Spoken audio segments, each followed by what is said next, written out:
वर्तमान परिस्थितियों को देख करके राष्ट्र को बचाने के लिए जागृत होना, जागृत करने के लिए आचार्य डॉक्टर विष्णुमित्र वेदांती जी वेद मंत्रों के आधार पर हम सबको समझाने के लिए यहाँ पर आए हैं। उनके प्रवचनों को सुन करके जागृति आनी चाहिए। राष्ट्र किसे कहते हैं वो भी ये बताएंगे। राष्ट्र किसी केवल भूखंड मात्र का नाम भी राष्ट्र नहीं है। राष्ट्र का भूखंड तो होता ही है, उस पर रहने वाले जन होते हैं, उन जनों की संस्कृति होती है और एक भाषा होती है। भाषा, संस्कृति, जनता और भूखंड, इन चारों को मिलाकर के राष्ट्र बनता है। तो न तो आज भूखंड सुरक्षित दिखाई पड़ रहा है, न जन सुरक्षित दिखाई पड़ रहे हैं। भाषा तो अपनी का पता ही नहीं हम कौन सी भाषा बोलते हैं। इतनी गरीब भाषा बोलते हैं जिसके पास शब्द भी नहीं है। मेरे पास टाइम नहीं है। हो गया हो गया बाबूजी, 1 घंटा बोला था। चलो कोई बात नहीं, अगर है तो मैं अच्छा ठीक। इतनी गरीब भाषा है, इतनी गरीब भाषा जिसको बड़े गौरव के साथ, बड़े गर्व के साथ बोलते हैं जी। अब भाषा की गरीबी तो ऐसी, उसके पास शब्द भी नहीं है, शब्द नहीं है। जितने रिश्ते नाते हैं उन सबके लिए संबोधन करने के लिए उनके पास शब्द नहीं है। अच्छा, सिस्टर इन लॉ भाभी है या साली है पता ही नहीं चलेगा। मदर इन लॉ जी, अच्छा ब्रदर इन लॉ, ये पता ही नहीं है बहन है या साला है। और अंकल तो ऐसा है, ये तो मल्टीपर्पज है, जिससे कोई रिश्ता नहीं वो भी अंकल, चाचा भी अंकल, मामा भी अंकल, मौसा भी अंकल, फूफा भी अंकल, सब अंकल। और हरियाणा इसमें राजस्थान में एक जगह प्रचार कर रहे थे, ऐसे ही उत्सव चल रहा था। अध्यक्ष जी जो बैठे थे, एक सामने से एक माता जी आई, आठे बैठे हुए हैं, उठे खेत में अंकल आ गया, वो बल्लम उठा के भाला उठा के भागा। हमने कहा भाई अंकल से लड़ाई हो रही होगी, इसकी तो अंकल ने घर पे चढ़ाई कर दी होगी। और हमने कहा अगर लड़ाई होती तो इनमें से और भी उठ करके जाते जो लोग बैठे थे, उनमें से कोई नहीं गया। हमने संचालक जी से पूछा ये अध्यक्ष जी क्यों भाग करके गए? बोले खेत में सांड आ गया। सांड को भी अंकल कहते हैं। अच्छा, हो जाएगी पहचान अगर कोई कहे कि अंकल है। इसलिए उस भाषा को जानना तो जरूर चाहिए, पर उसको उसका गुलाम हमको नहीं बनना चाहिए। ये भाषा भी हमें गुलाम बना रही है, भाषा भी गुलाम बना रही है। भास्कराचार्य जी कहते हैं, एक जगह मैंने पढ़ा था आचार्य जी, भास्कराचार्य जी का वो 3-4 पंक्ति थी, उनमें ये था कि कोई भी भाषा उसी संस्कृति को जन्म देती है जो उसके मूल में होती है। जो संस्कृति उसके मूल में होती है वो भाषा उसी को जन्म देती है, उसी संस्कृति को पनपाती है। अब अगर अंग्रेजी पढ़ेंगे तो मिल्टन को पढ़ेंगे, पाइथागोरस को पढ़ेंगे, न्यूटन को पढ़ेंगे, जो है जी आप कर देंगे।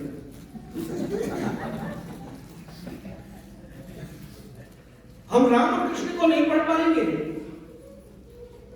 क्यों?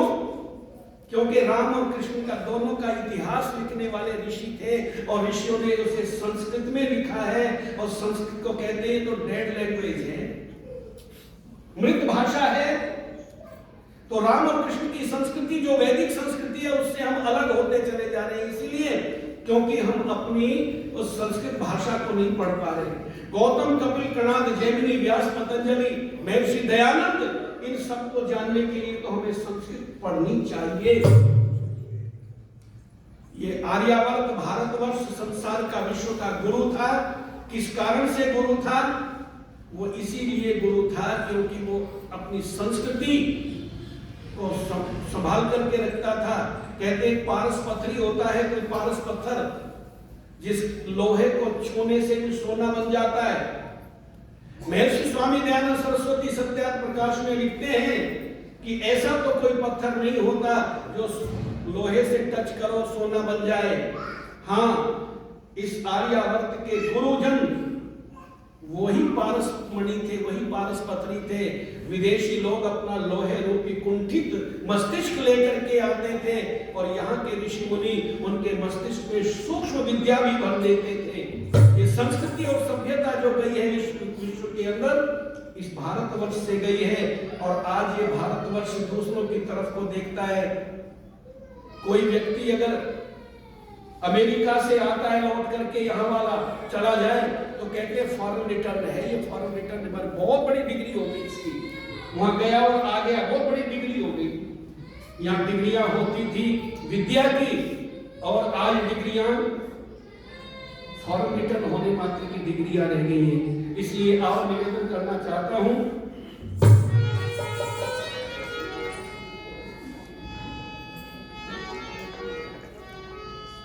हमारे देश में भगवान भले इंसान पैदा कर, हमारे देश में भगवान भले इंसान पैदा कर, सकल सुख संपदा वाली सुखी संतान पैदा कर, सकल सुख संपदा वाली सुखी संतान पैदा कर।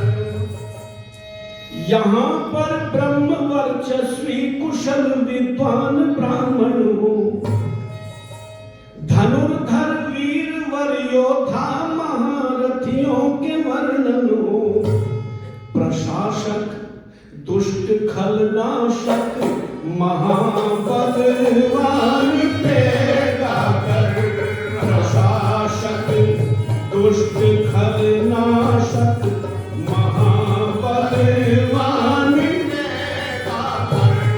हमारे देश में भगवान भले इंसान पैदा कर। दुधारू स्वस्थ गौएं हो, अश्व और बैल बलशाली, विजेता पुरुष रथवाही गृहिणियां सुघड़ घर वाली, घरों में सभ्यता वाले युवक यजमान पैदा कर, हमारे देश में भगवान भले इंसान पैदा कर। जहां जिस वक्त हम चाहे वहां बादल बरस जाए। वृष्टि यज्ञ होते थे, जब चाहते थे वर्षा कर लेते थे, जब चाहते थे वर्षा भगा देते थे।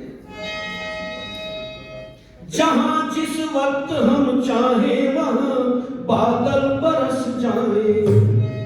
फलों से युक्त औषधियां जहां जाए सरस जाए। सदा निरोग रहने के सभी सामान पैदा कर, हमारे देश में भगवान भले इंसान पैदा कर। सकल सुख संपदा वाली सुखी संतान पैदा कर। हमें वह प्राप्त हो जाए जहां जिसकी जरूरत हो। हमें वह प्राप्त हो जाए जहां जिसकी जरूरत हो। मगर जो प्राप्त हो उसकी सुरक्षा की भी सूरत हो। मगर जो प्राप्त हो उसकी सुरक्षा की भी सूरत हो। पथिक स्वाध्याय सत्संग का सभी पथिक स्वाध्याय सत्संग का सदा सद ज्ञान